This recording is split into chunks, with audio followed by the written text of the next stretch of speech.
Buenas tardes, mi nombre es Adrián Flores. Estamos aquí en Unrealpolitik. Unrealpolitik es una mesa de debate que estamos realizando un servidor y el comunicólogo Armando Peña, a quien le voy a dar la oportunidad en este momento de que se presente. Buenas tardes, Armando, ¿cómo estás? Hola Adrián, todo bien acá en Cuernavaca. Un saludo a la audiencia, mucho gusto en establecer este diálogo con ustedes a través de este medio de Unrealpolitik en Gutenberg 3. Entonces, pues vamos a discutir algunos temas de corte político de la actualidad. ¿Cómo Bueno, está todo por allá?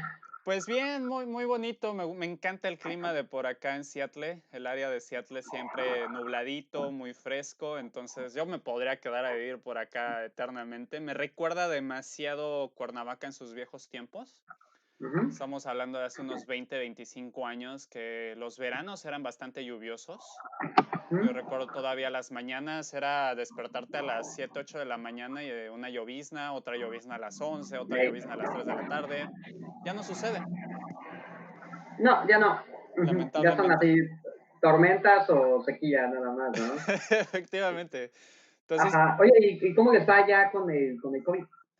Aquí se pues, supone que en México ya estamos llegando, supuestamente bajo la información que dio López-Gatell, el martes, miércoles va a ser el punto más álgido de la pandemia. O sea, como que el número mayor de infectados se va a dar esta semana que viene, bueno, la que va a empezar mañana, y ya de ahí en adelante, el resto de mayo sería cuesta abajo. O sea, en teoría, ¿no? Descenso, descenso, descenso de casos. O sea, a ver, ¿qué onda? ¿Ustedes cómo van? pues, fíjate que no estoy siguiendo muy bien los datos precisos. Estados Unidos sigue siendo el país con más casos. Uh -huh. Eh, nos está Aquí en el área, a pesar de que estamos en el área de Seattle y por lo mismo es una de las áreas más perjudicadas, que no llega a los niveles de Nueva York, la gente parece llevar las cosas con bastante calma y con bastante tranquilidad. No tengo muy seguro, tal parece que ya íbamos a terminar con las medidas de emergencia el 30 de abril y tal parece que se están extendiendo hasta el 30 de marzo. Los negocios, los grandes negocios siguen abiertos, ya podemos imaginar qué marcas que no voy a mencionar siguen operando. Uh -huh. Los pequeños negocios pues están cerrando. En el estado se está apoyando mucho a la gente con el desempleo y pues bueno, en general todo parece hasta cierto punto ir con calma y con tranquilidad, ¿no? No parece respirarse ese ambiente de de pandemia, aunque sí hay muchas personas y particularmente la población negra, la población africana y la población inmigrante son poblaciones que están en este momento sufriendo sobremanera la situación debido pues, a que ya sabemos, por ejemplo, muchas de esas poblaciones tienen problemas de salud mucho más preeminentes, como puede ser la obesidad o la diabetes, y que además tienen menos acceso a los sistemas de salud. Entonces, definitivamente esta pandemia le está pegando demasiado duro a la clase baja de este país. Una de las cosas que se estaba mencionando y que me vengo a enterar cuando llego a Washington el año pasado es que aquí en Estados Unidos la mayoría de las personas están a un mes de quedarse en la calle. Y así es la situación, y así es la situación generalizada con la sociedad gringa. Entonces, hay muchas personas que ya están en la calle actualmente debido a esto. Pero bueno, No. Uh -huh. Sí, lo que se está vaticinando, ¿no? Que, o sea, una parte de la catástrofe, pues es la pandemia en sí misma, ¿no? La mortandad, el cambio de estilo de vida, o sea, si eventualmente va a tener que llevarse a cabo cada determinado tiempo procesos así de distanciamiento social, pero también está la parte, ¿no? Que sobre todo preocupa al ala conservadora, que es la cuestión de la recesión económica, claro, que va a ser prácticamente inevitable tanto en Estados Unidos como en México, como en prácticamente todo el mundo, ¿no? qué bueno. Y eso nos va a dar tema, yo creo que para la siguiente semana o en un par de semanas volver a retomar la cuestión del capitalismo. Uh -huh. Este, vamos a darle forma al tema de hoy. que es la cuarta transformación de Andrés Manuel López Obrador. Y Luego los temas fuertes. los temas fuertes y los temas que nos interesan. Desafortunadamente, Ah, para quien nos esté viendo, la semana pasada hicimos por primera vez este intento. Lamentablemente no pudo grabarse bien el video y discutimos precisamente el coronavirus. Lo vamos a dejar para una próxima edición, volverlo a tomar porque pues, es lo que está fuerte en este momento. Pero bueno, hablando de la cuarta transformación, quiero empezar recordando 2012, cuando llega Enrique Peña Nieto al poder, y uno de los primeros movimientos de la Procuraduría General de Justicia de aquel momento, que estaba en manos de José Murillo Caram, fue ir tras de Elba Ester Murillo. Algo, algo que nos recuerda también el quinazo de 1988, si no me equivoco, con Carlos Salinas de Gortari. Y me pregunto ahora, ¿qué sucede con Rosario Robles? ¿Por qué la tenemos guardada ahora también? A ver, pues son múltiples factores. O sea, una de las cuestiones que es inevitable al hablar de temas políticos es la cuestión del el peso relativo que tienen ciertas figuras dentro de determinado partido. O sea, a lo que voy es, Rosario Robles es un personaje muy importante para la izquierda mexicana por el hecho de ser la primera jefa de gobierno del Distrito Federal, ¿no? Ella sustituye a Cuauhtémoc Cárdenas. Entonces, es bastante relevante en ese momento para la izquierda. Recordemos que desde el momento en el que empieza a gobernar la Ciudad de México el PRD, el ala izquierda de los partidos políticos mexicanos no suelta el Distrito Federal, no suelta CDMX. Entonces,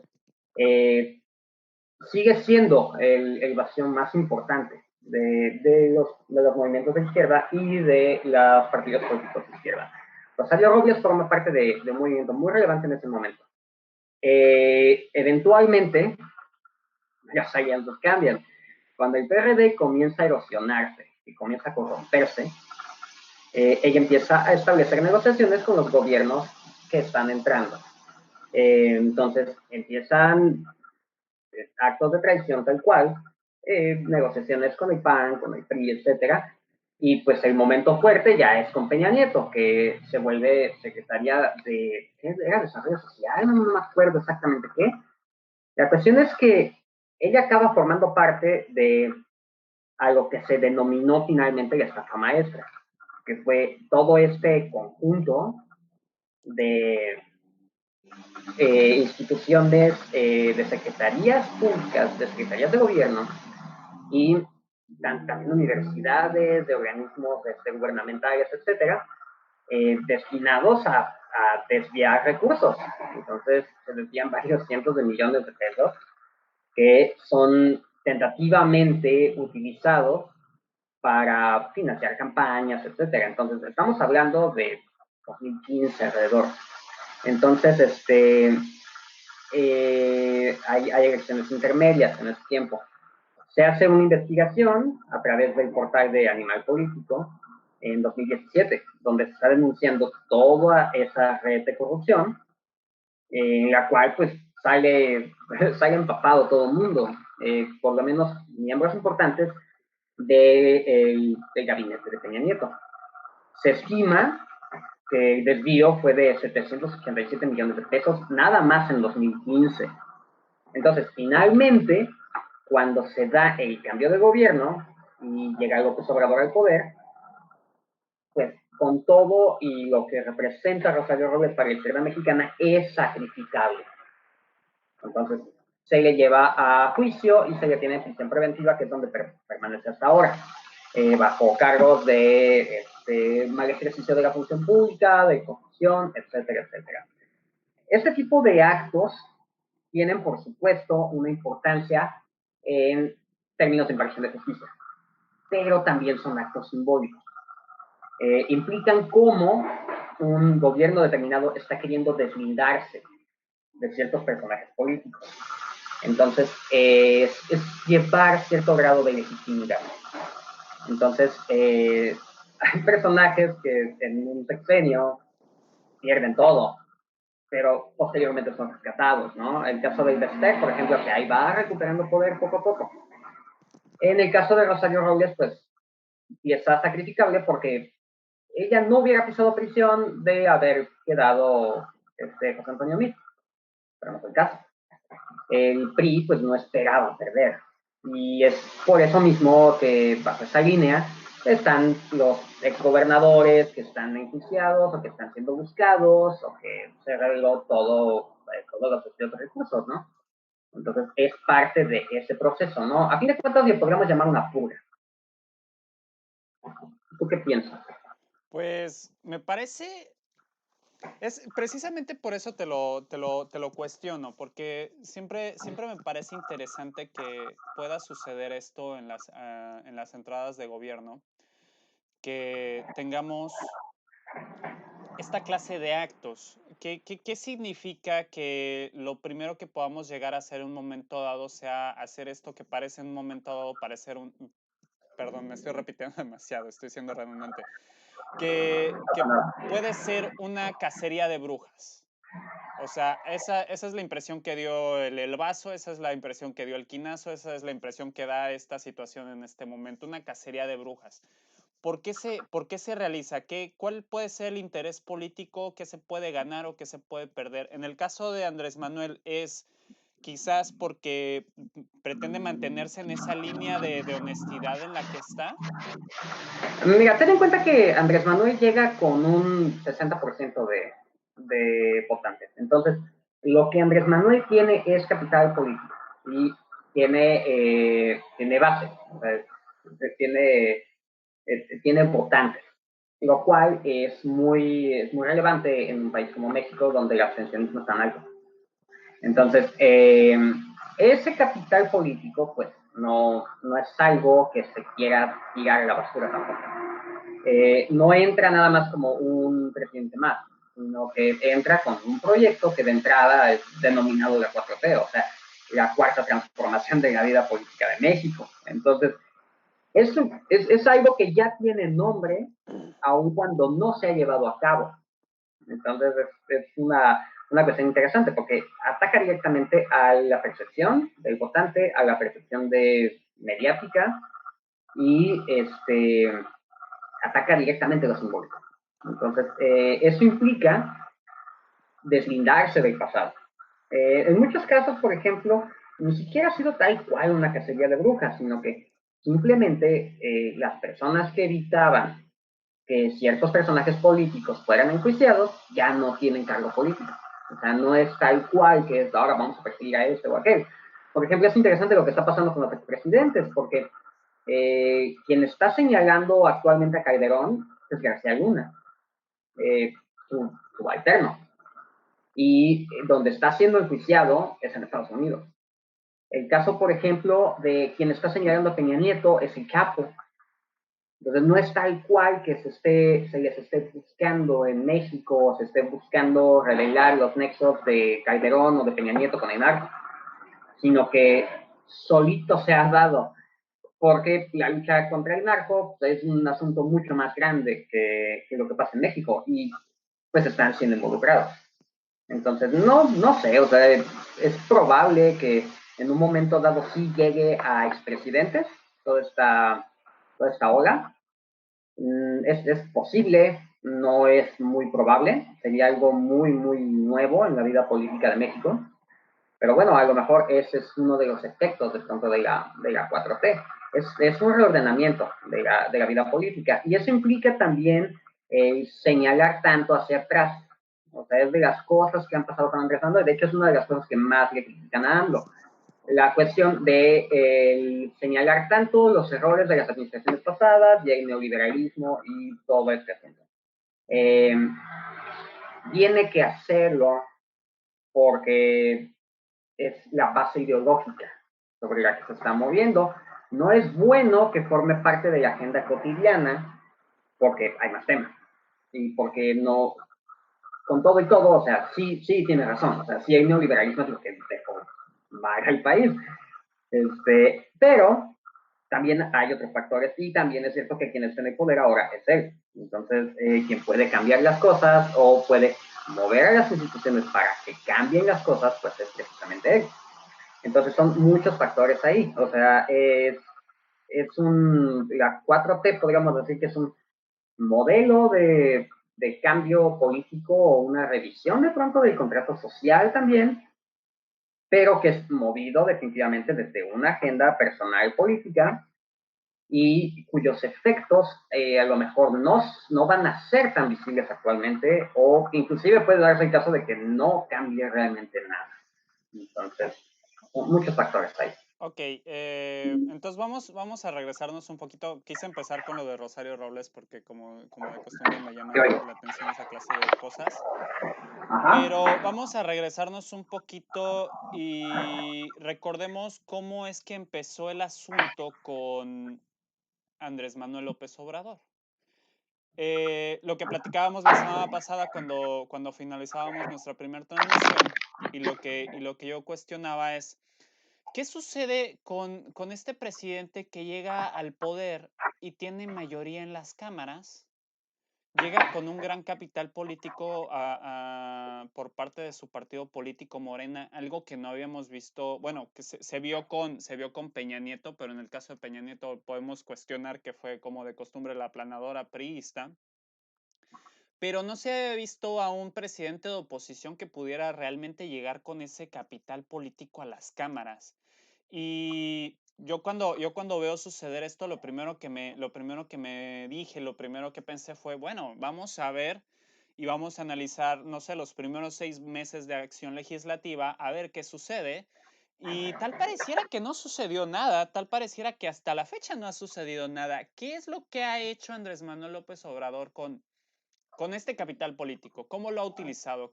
¿Qué beneficio ha tenido el país con este capital político que ha tenido Andrés Manuel López Obrador? Mira, yo creo que no ha habido tal cual un beneficio palpable. Y creo que esa es una de las grandes críticas que pueden hacerse a este régimen. Van prácticamente que casi 2 años de gobierno, lo cual, bueno, en tiempo de desarrollo de un país es nada.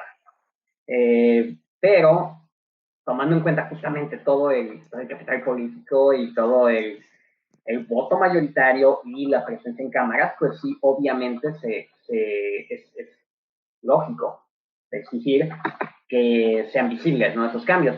Creo que hay un error de enfoque, de hecho es de lo que te había mencionado la semana pasada que hablamos, de lo que implica la agenda del país y lo que es la agenda política de Andrés Manuel. Creo que, o sea, definitivamente temas que son prioritarios en la agenda política de AMLO, como el combate a la corrupción, como la cuestión de los salarios, está bien, por ejemplo, ¿no? Que se bajen los salarios de gobernadores, de presidentes municipales, etcétera, ¿no? Está bien. Está bien que se impulsen proyectos económicos que quieran deslindarse como del marranero y de la corrupción que se llevaba a cabo en otras gestiones, ¿no? Está bien. Creo que la gran duda es si ese es solo un tema más, el combate a la corrupción, o es el tema. Porque justamente la 4T lo tiene como el tema central. Entonces, como el país va a mejorar a partir de que se resuelva el problema de la corrupción institucional que existe. Bueno, eso arregla algunos de los problemas, pero no es, no es la causa de todos los problemas de México. Entonces, ahí es donde podría encontrar como su gran fallo, ¿no? Esta gestión. Quizás cierta miopía a observar un panorama más amplio. Porque justamente la realidad social actualmente es otra. O sea, no digo que sea otra, pero es más compleja. Hay temas que no se están abordando como deberían dentro de la 4T, ¿no? Por ejemplo, el que antes del COVID, el que había sido el tema de este año, las manifestaciones feministas. O sea, el tema, por ejemplo, de los feminicidios, gravísimo. El tema de la violencia, gravísimo también. Entonces, no todo, o sea, sí pueden atribuirse ciertas causas del panorama social que se vive a lo que ha pasado en gestiones anteriores, ¿no? Pero los efectos se viven ahora y se tienen que solucionar ya. Entonces, eso es como de los grandes problemas que se tienen ahí. Por supuesto que es relevante cuestiones como el que se bajen los sueldos, ¿no? El que se abra la refinería, el que se establezcan proyectos económicos, el que se suba el salario mínimo. Por supuesto que sí. Creo que hay una falta de visión en establecer que el tema del combate a la corrupción es el tema central de México, porque México es muy amplio y es multifactorial. Muy bien. Me gustaría retomar esto último que dices y me gustaría plantearte que hagamos un pequeño juicio sumario de lo bueno, de En lo los juicios bueno. sumarios se fusila a la gente. ¿Perdón? En los, En los juicios sumarios se mata a la gente. a mí me encantaría, bueno, a mí me encantaría poder tipificar la defenestración de políticos, obviamente. Vamos a aventarlos por la ventana. Claro, y empezaría por varios priistas, créeme, aunque me odien por ideólogo. Pero no, Ah, vamos a empezar por un juicio sumario de los buenos. Vamos a sumarizar las cosas buenas que podemos decir hasta la fecha de Andrés Manuel. Quiero empezar por lo bueno. Veamos lo bonito. mm. Mira, de lo bueno, definitivamente el que se baje el salario de los servidores públicos. Creo que es una medida excepcional en ese sentido, ¿Cómo se ha porque llevado a cabo? establecer, o sea, a través de un candado legislativo, se cambia la ley de manera que nadie puede ganar más que el presidente. Y entonces el presidente se baja el sueldo. Y ya de esa manera obligas automáticamente a que quieran o no, por ley tengan que bajarlo. ¿En cuánto está el sueldo Entonces, actualmente del presidente? no recuerdo exactamente, era como 120,000, una cosa así. Y eso es La cuestión es, ajá, sí, la cuestión es tener en cuenta los diputados, que inclusive diputados locales, aquí en Morelos, ¿no? Que ganan sol mes y, por ejemplo, aquí en Morelos hay unos incentivos, unos apoyos que se dan a los trabajadores al servicio del gobierno del Estado. Entonces, cuando se van de vacaciones de fin de año, se llevan 3 meses de aguinaldo. O sea, ten en cuenta que lo normal son 3 semanas, ¿no? Entonces, wow, acaban yéndose con $1,000,000 para pronto. Y es así como, es absurdo. O sea, claro que porque es eso absurdo. es de los motivos que llevan a que la política sea un negocio. Entonces, eso te genera problemas porque la clase política invierte dinero para llegar a un puesto y luego pagar esas deudas y meterse dinero. Claro.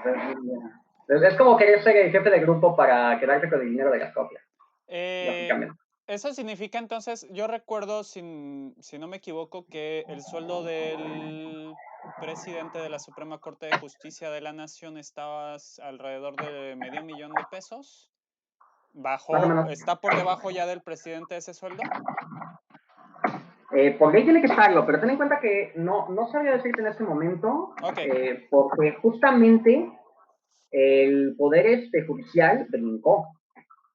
El Poder Judicial salió a decir que ellos no se van a bajar el sueldo, y por ahí hubieron inclusive magistrados que dijeron así de, si me bajan el sueldo voy a corromperme, ¿no? Así de descaro absoluto. claro.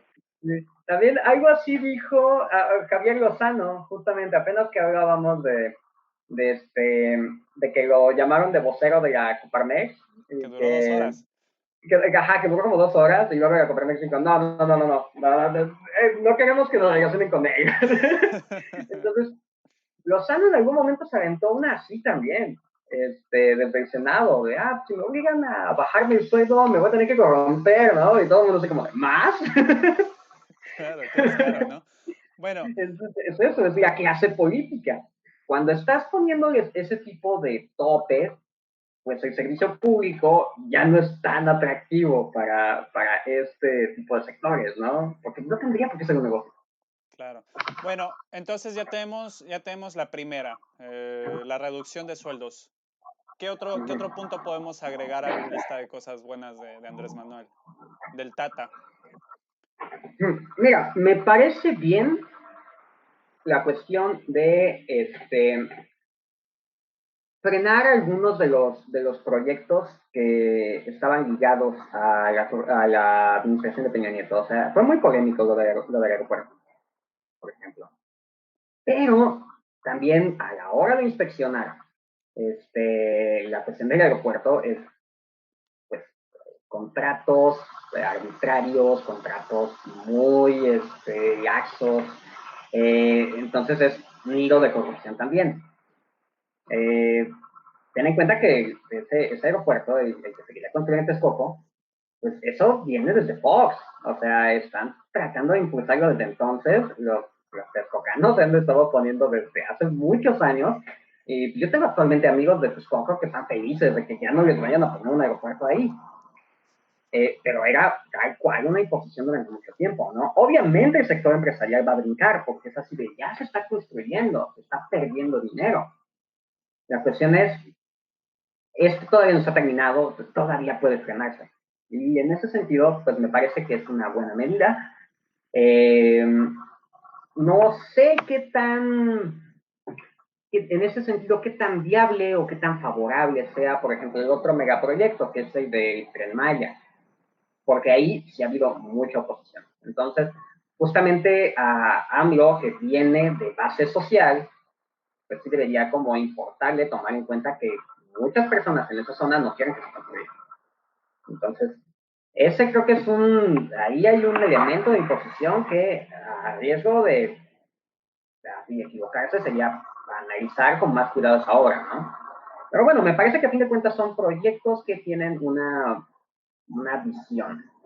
Se quiere que haya desarrollo económico en esta zona, se quiere que se lleve a cabo el aeropuerto sin corrupción y, por ejemplo, lo de la refinería, pues me parece bien. O sea, puede que uno diga, ya van de salida de los combustibles fósiles.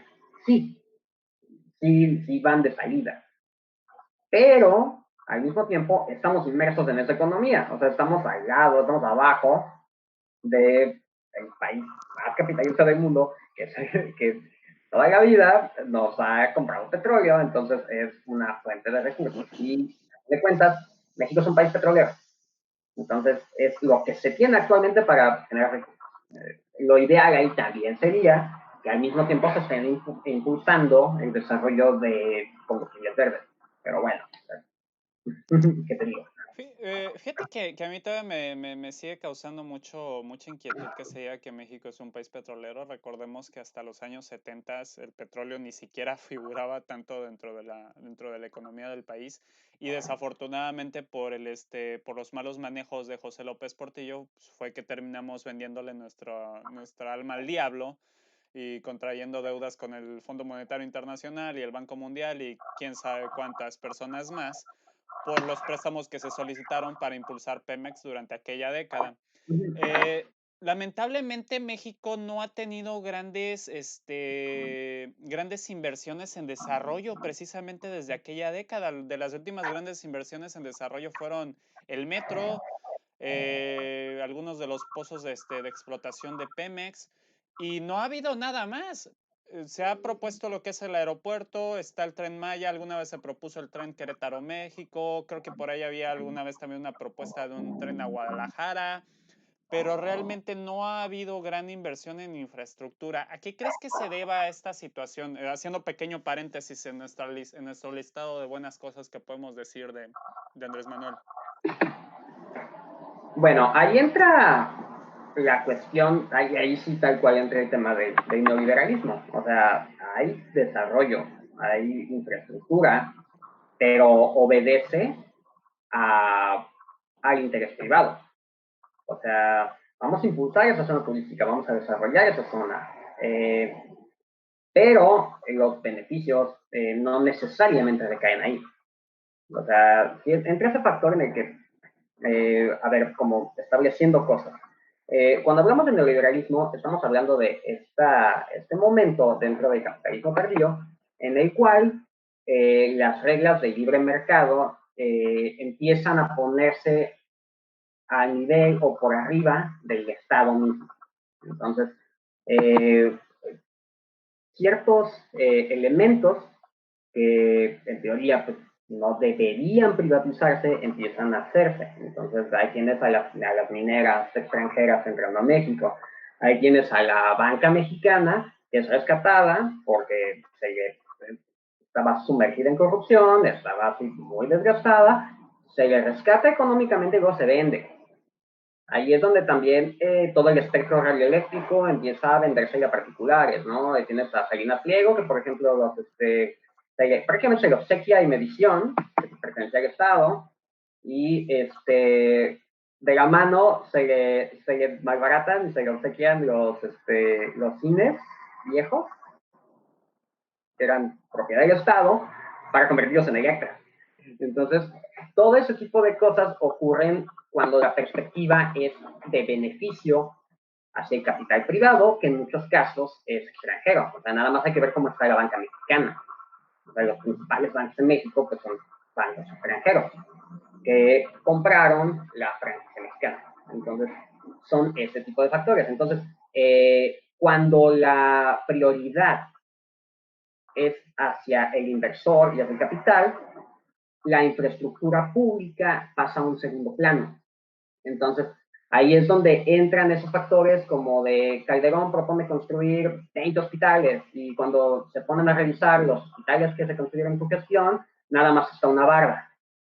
Entonces son ese tipo de factores. No les interesa porque no están trabajando para el ciudadano mexicano, están trabajando para el inversor, para el capital privado y para el capital extranjero.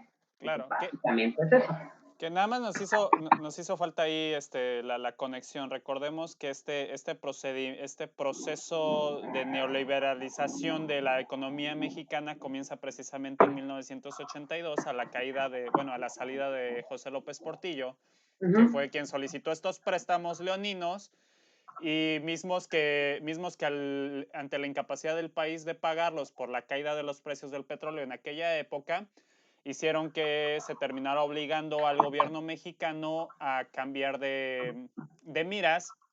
Se queda atrás el antiguo régimen que había estado manejando el PRI y comienza un nuevo régimen que ya es el neoliberal, y ya una nueva escuela de priistas fue la que entró en ese lugar. Sí, los que vienen estudiar en Harvard. Claro, los tecnócratas.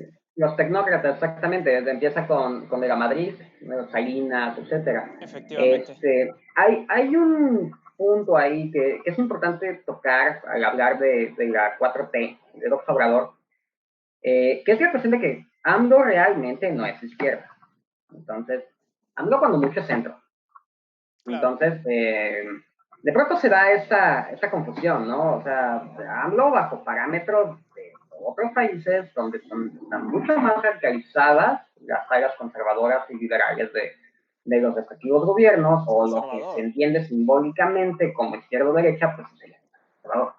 En todo caso, o sea, si acaso la 4T busca algo, es como simplemente cambiar la clase política y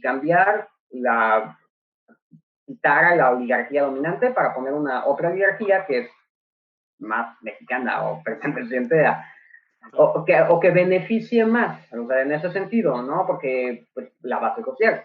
Tropicalizar el De las asunto. cosas, lo cual está bien, o sea, es engrosar la clase media mexicana. Entonces, no está mal, pero es algo que toma tiempo, ¿no? Abatir la pobreza, que es otro de los factores, que ahí también es donde entra la mala suerte, ¿no? Porque los programas sociales de AMLO son muy criticados, pero pues está bien, o sea, está bien que se apoye a los adultos mayores, porque justamente si de algo padece México es que pues los servicios sociales están de nabo. Entonces, tanto los servicios de salud como, o sea, no tenemos seguro de desempleo, se eliminaron las pensiones, etcétera. Entonces, está bien que reciban, que reciban un beneficio económico, igual los estudiantes, los grupos vulnerables, etcétera. O sea, todas esas medidas van de la mano como a abatir los índices de pobreza, porque, pues sí, la pobreza es un mal social. Entonces, en ese sentido, la base social está bien. O sea, la idea de lo social, como combatir los problemas del país, también está bien. pero son muchos, muchos más factores los que atañen como a la realidad mexicana y que no se están tomando en cuenta. Muy bien, algo más que podamos agregar entre las cosas buenas. Bueno, ya acabas de mencionar los apoyos. Pues así como hay algunas, algunas leyes que se han votado, que también, o sea, por ejemplo, lo del que sea tipificado como delito, el compartir el pack, ese tipo de cosas, me parece Perdón, ¿puedes bien. repetirme? Ajá, lo de compartir, o sea, si tú mandas el pack a alguien, Oh, ya es un claro, delito. la ley Ajá, Olimpia, entonces, ¿no? bueno, ajá, la ley Olimpia, es lo que estaba buscando exactamente. Muy bien. Exactamente, me parece bien, este, y yo creo que hasta aquí, ¿eh? O sea, digo, han pasado más cosas, también me agarras medio en curva con esto, Muy bien. Lo dejamos, bueno, pero, dejamos ese listado lo dejamos para un análisis quizás de fin de año, entonces. Ahora, ándale. me gustaría saber con qué obstáculos, con qué piedras se ha encontrado Andrés Manuel en el camino. Estoy partiendo del hecho de que el Señor es un Mesías y de que su voluntad es completamente benévola. ¿Con qué piedras se ha encontrado en el camino el Señor? Bueno, es que, o sea, ahí más bien justamente el análisis sería que no lo es. Claro, O sea, porque eso es la parte de pronto de la política ficción.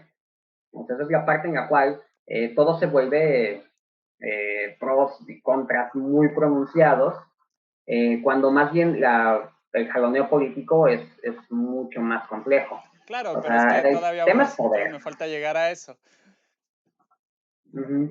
Entonces, bueno, ahorita estamos en un entorno muy polarizado en el que, o sea, o es completa propaganda de todo lo que hace AMLO está bien, o es completo rechazo a.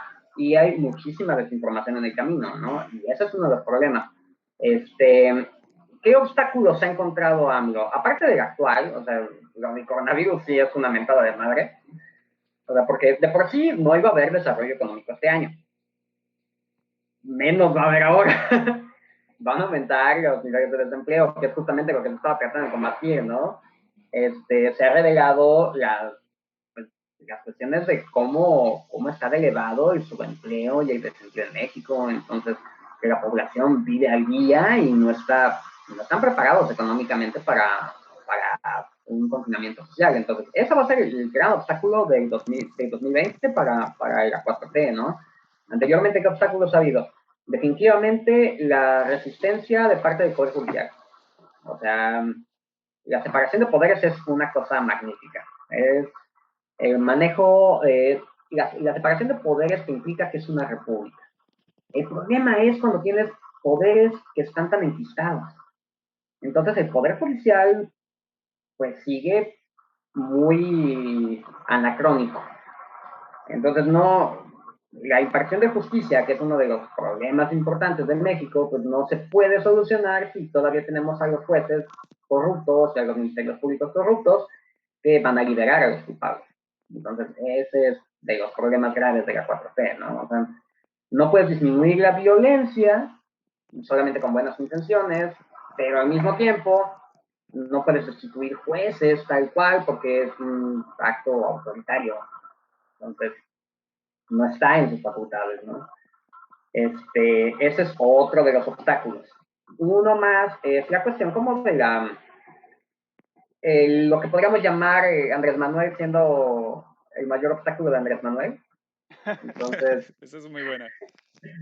ajá, o sea, este discurso constante de que eh, es su agenda política y es su show. Entonces, bien cuando estás en campaña, pero no es tan bueno cuando ya eres gobierno, porque hay que delegar, porque no vas a manejar todos los temas. Entonces ahí es donde han agarrado en curva muchas veces a Andrés Manuel en las matutinas, y entonces es como que queda como pendejo, ¿no? Porque, o sea, le preguntan algo para lo que no está preparado o simplemente acaba de despertar, ¿no? Y es, no, delega. Creo que ha habido un buen cambio de timón ahora con esto de la contingencia sanitaria, porque ha sido una muy buena idea que quienes están hablando todos los días son las personas del sector salud. O sea, no es Andrés Manuel saliendo a dar los datos, ya está delegando, ya está permitiendo que hable López-Gatell, que todos lo amamos, que salgan personajes relacionados al sector salud y expliquen ellos la parte, o sea, que se empiece a expresar que es un gobierno, no que es una persona, porque esos son los grandes problemas de ello. Entonces, habrá quien pueda reconocer algunas cosas favorables de la 4T, pero como siempre está vinculado a Andrés Manuel, va a haber la percepción de no, todo lo que hace está mal. O la contraria, todo lo que hace está bien. Y en ese caso, ambas visiones nublan lo que es realmente lo que está ocurriendo. Porque además, muchas de las cosas que están pasando en la 4T, los efectos no se van a ver inmediatamente. Entonces, hay mucha desinformación y esa desinformación le pega duro a que tengamos una idea clara de qué está pasando y eso definitivamente es un obstáculo para el gobierno. Entonces, yo creo que estos son como de los tres factores más relevantes y le sumaría un cuarto, que esa es mi percepción personal, que creo que la cuestión de que sea tan predominante la agenda de Andrés Manuel con respecto al tema de la corrupción, del neoliberalismo, de los gobiernos pasados, a veces suena como una cruzada. A veces suena como esto es el tema y esto es lo que se tiene que resolver y conlleva el que se le dé poca visibilidad o se le dé escasa prioridad a temas que por sí mismos cobran relevancia. O sea, ahí es donde citaba la otra vez, ¿no? O sea, los 3 primeros meses del año fueron manifestaciones feministas muy importantes. Ese fue el tema. Y ahí, por ejemplo, Andrés Manuel salió a defender las bardas. Entonces está mal. No, sí, definitivamente está mal. Porque no, tienes base social, tienes que escuchar a la gente. Y la gente te está diciendo, nos están matando. Y el gobierno le toca hacer esto. Aunque no sea su culpa, aunque sea una inercia de pasadas sesiones, sí, pero tú eres el gobierno. Entonces, ahí es como si Andrés Manuel dijera, esto que no es mi agenda no es tan relevante. Y es, no, güey, o sea, aunque no sea tu agenda política, es relevante por sí mismo. Y lo tiene que atender el gobierno. Entonces, creo que esos son los grandes obstáculos de esta gestión. Bastante interesante la situación con López Obrador siendo su propio enemigo, ¿no? Muy bien, y ahora lo malo. Lo malo, híjole, o sea, creo que algunas de las cosas ya fueron señaladas, ¿no? La predominancia de su figura mediática, la ceguera, algunos problemas sociales, o sea, es inconcebible, por ejemplo, que sea tan disonante la figura del Andrés Manuel involucrado en causas sociales hace 20 años, del Andrés Manuel que no habla de temas como, por ejemplo, los asesinatos de activistas, de luchadores sociales, de ambientalistas, que siguen ocurriendo y es un asunto grave. Entonces, eso pues está mal por donde lo vea. O sea, son de los temas que si tienes base social son primordiales. Otro problema, el empecinamiento con algunos temas. Por ejemplo, el avión presidencial. O sea, no es relevante para la agenda nacional, no tendría por qué ser algo de lo que se estoy hablando constantemente en la mañanera. Ahí sí es como costo-beneficio. O sea, si de plano no lo va a comprar nadie, ya usarlo. O sea, como decir, ya, no me quiero meter más en este problema, vamos a ver si eventualmente se vende, pero mientras tanto lo vamos a usar, ¿no? Entonces, como que poner en la agenda política temas que no son tan relevantes, ese es uno de las negativas de, o sea, son cosas que definitivamente están mal. Otro tema que está mal definitivamente con la 4T es la cuestión de cómo se posiciona Andrés Manuel con respecto a ciertos grupos de poder y con ciertos empresarios. O sea, lo que pasó apenas en el jaloneo con Salinas Pliego y con el grupo Salinas, que involucra a Electra, involucra a Banco Azteca, involucra a TV Azteca. Se le favorece a este empresario. Luego este empresario mete un golpe de vuelta porque es afectado por el coronavirus, no por el coronavirus tal cual, sino es afectado por las medidas de distanciamiento social Pero como es un socio activo de la 4T, pues Andrés Manuel se la perdona y lo hace ver como no fue nada, como fue un error humano, ¿no? Que a la torre le dijera mentiroso a mi vocero. No, no, ahí es poder. Y en ese sentido, pues, si tienes dentro de tu cúpula, dentro de tu grupo interno, cerrado, personas que te están saboteando, pues no es viable, ¿no? Porque es lo mismo que pasaba con otras administraciones. Entonces, ahí no se está como viviendo la casa, al contrario, se le está favoreciendo. Viene el trancazo que le mete Azteca mediáticamente y luego Andrés Manuel premia a TV Azteca dándole el mayor porcentaje de la cobertura mediática del COVID. Entonces, bueno, ¿qué está pasando? Esto suena más a circo mediático. Esto suena a que estamos atrayendo el rating a TV Azteca y que realmente nunca hubo un pleito. Entonces, eso está mal. También está mal cuando se pone a cuestionar a los medios. O sea, sí es cierto que estamos plagados de medios chayoteros y medios que le obedecen a las élites económicas. Sí, estamos plagados. El periodismo mexicano es basura. Pocos medios realmente hacen periodismo de investigación. Y tiene sentido, porque, bueno, si haces periodismo de investigación en México, pues te matan, ¿no? Pero bueno, de todos modos, o sea, tampoco pueden ser tan propagandísticos de pasados regímenes o de sectores empresariales o políticos. Pero no le corresponde a Andrés Manuel ponerse a atacarlo. Le corresponde a la ciudadanía juzgar esos medios. Porque ahí es donde puede dar esas señales de autoritarismo que justamente pues, son los que no queremos que se vean o que no queremos que surjan a la luz, porque es donde justamente la ultraderecha se enquista para volver al poder. Entonces, esas son medidas que si tu plan es que la 4T sea un proyecto de nación que se mantenga durante 2, 3, 4 sexenios, tiempo en el que efectivamente se puede transformar completamente la vida política y económica del país, bueno, no va a haber esos sexenios.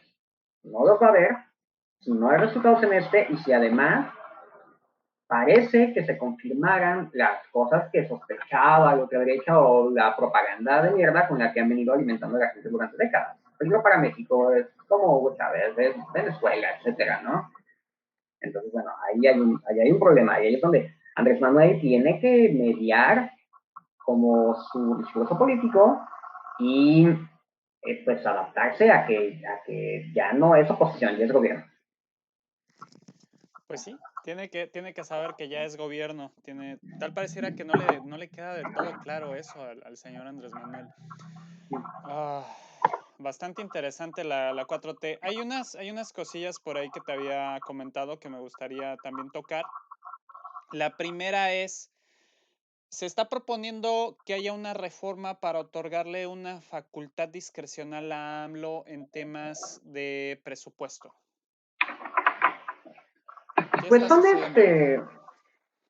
pues básicamente consiste en que en una situación de emergencia nacional, pues se puede tomar este recurso extraordinario para usarse en estos sectores. O sea, realmente se está sacando de dimensión, porque así es una facultad que puede tener el Poder Ejecutivo. O sea, simplemente es el Poder Ejecutivo. Toma decisiones en una situación de crisis. Y actualmente se está viendo una situación de crisis. Que por supuesto puede verse ligado a corrupción, pues claro. O sea, eso depende de cuál sea el gobierno. Pero no me parece como tan alarmante como se está queriendo ver, como de, bueno, significa el final de los poderes, porque entonces el poder legislativo ya no define, ya no juzga el presupuesto y elabora un contrapresupuesto, ¿no? No.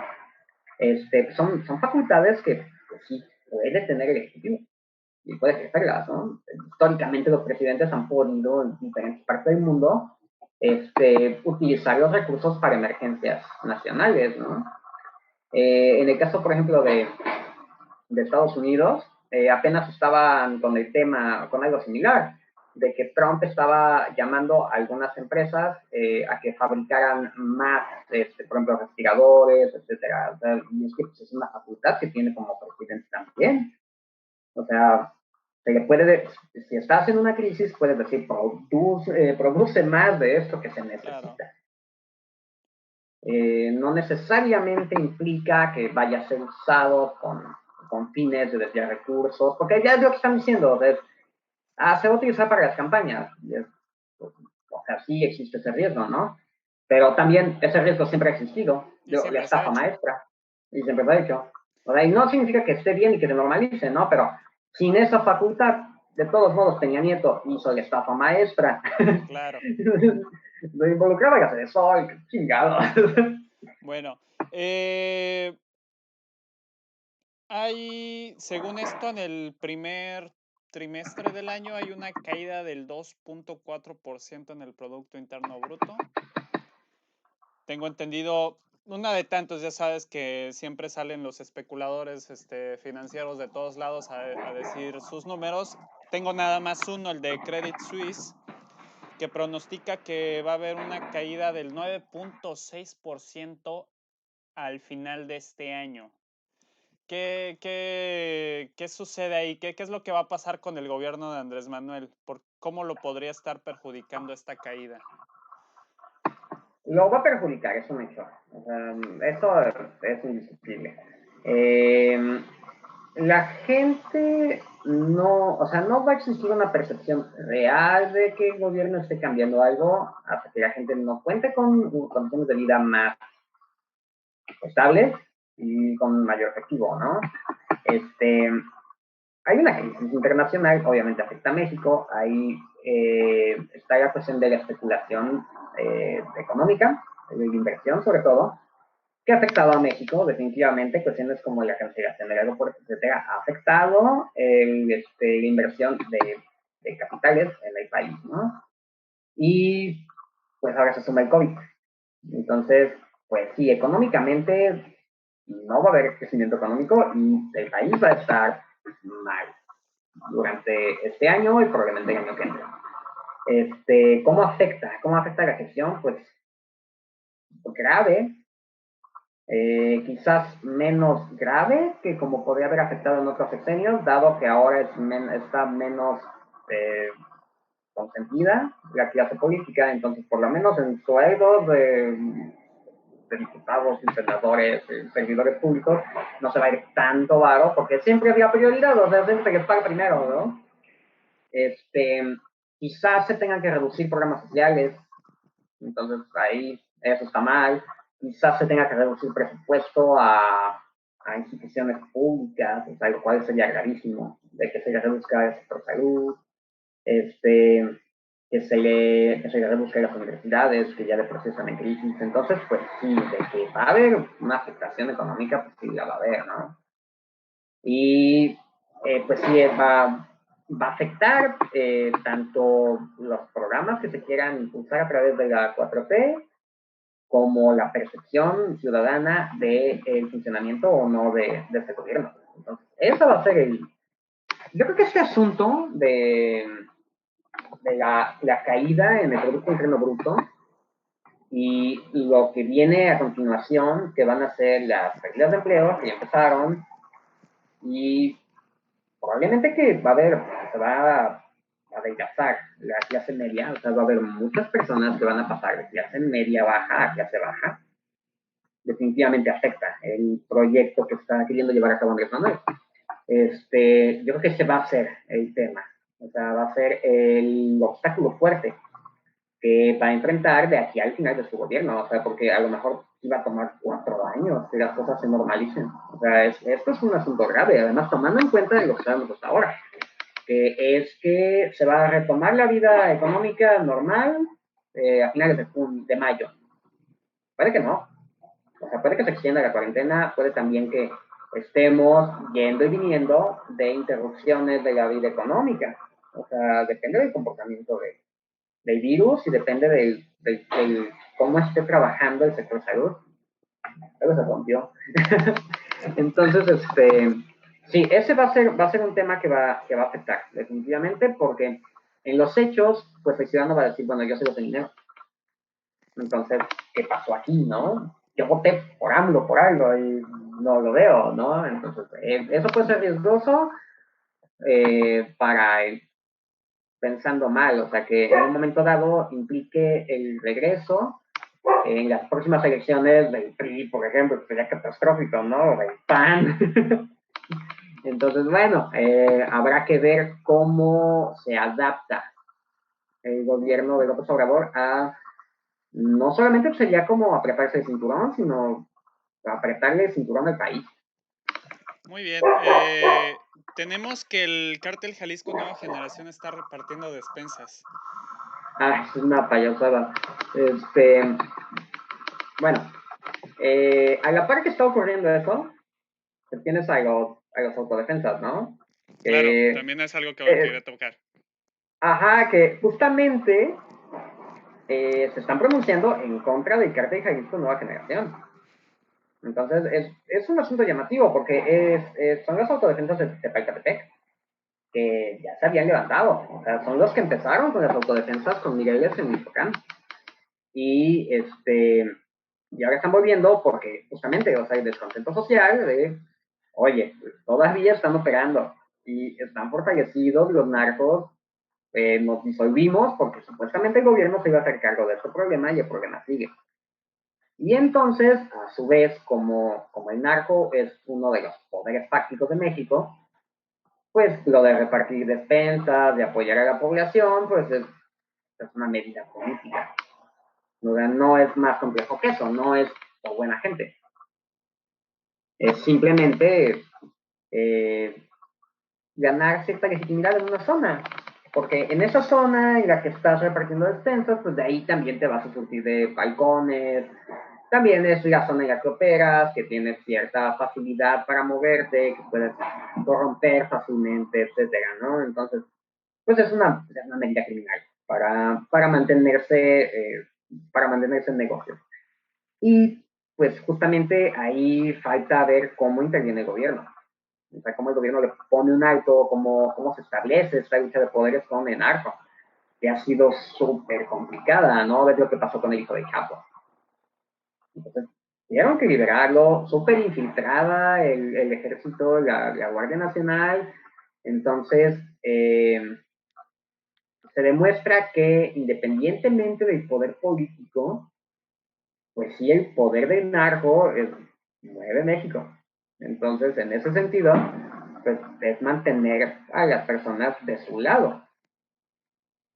Entonces, no le veo una lectura más profunda que la de esta propaganda y también cómo mantener esa imagen icónica, ¿no? Del narco, que es un luchador por las causas y que es del pueblo y que ayuda al pueblo. No, son hombres de negocios.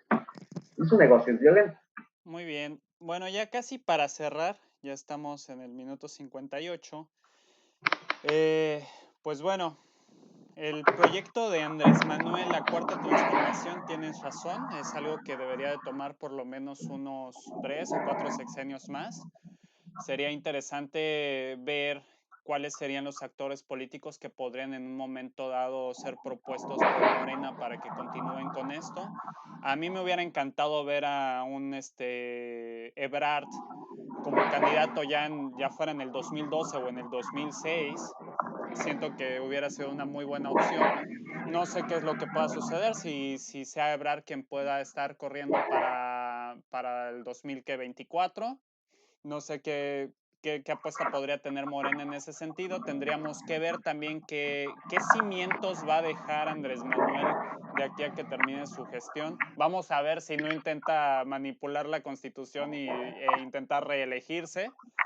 No, es Esperemos. impensable en el México moderno. Sí, O es sea, impensable, pero bueno, ese es con lo que termino. ¿Con qué te gustaría terminar a ti? mira, respecto a lo de los supuestos, como de cómo podría o no podría haber funcionado este gobierno, o sea, creo que hay un factor predominante, o sea, a fin de cuentas fueron prácticamente 30 años de neoliberalismo, entonces el deterioro político, económico, social, pues es una inercia muy pesada. Y También está la cuestión de que el gobierno de Andrés Manuel está desfasado. O sea, realmente el acceso al poder de AMLO pues, era en el 2006. O sea, ahí fue entre la manipulación mediática, entre la compra de votos y entre el fraude cibernético, pues fue impedir que llegara una de las manifestaciones democráticas más fuertes que se habían dado en el México moderno. Entonces, la problemática que hubiera tenido México para resolver por este gobierno en 2006 es muy diferente de la que se tiene en 2018, ¿no? Cuando llega. De entrada, por ejemplo, no estaba en ese momento la violencia del narco tan desatada porque César le desató Calderón. Y no se había empobrecido tanto algunos sectores del país como a través de Peña Nieto. Entonces, ahí es una cuestión en la que siento que el gobierno actual tiene buenas intenciones, pero ya está llegando a un México que cambió de lo que era en el 2006, cuando la propuesta de Andrés Manuel era una propuesta fresca. Entonces, ese es como uno de los problemas. Y creo que justamente tiene que adaptarse a la realidad de lo que está ocurriendo en el país y cuáles son las problemáticas predominantes y sobre esas trabajar, buscando que se satisfagan algunos de los reclamos sociales más importantes y que haya un mínimo desarrollo económico que permita que si este gobierno no transforma las cosas, por lo menos no las haga peor. Entonces, yo creo que va por ahí. Muy bien. Pues esto parece que fue todo de Un Real Político. Hoy estuvimos analizando la cuarta transformación de Andrés Manuel López Obrador. Ya nos estaremos reuniendo la próxima semana para analizar algún otro tema. Ya decidiremos durante esta semana qué tema analizamos.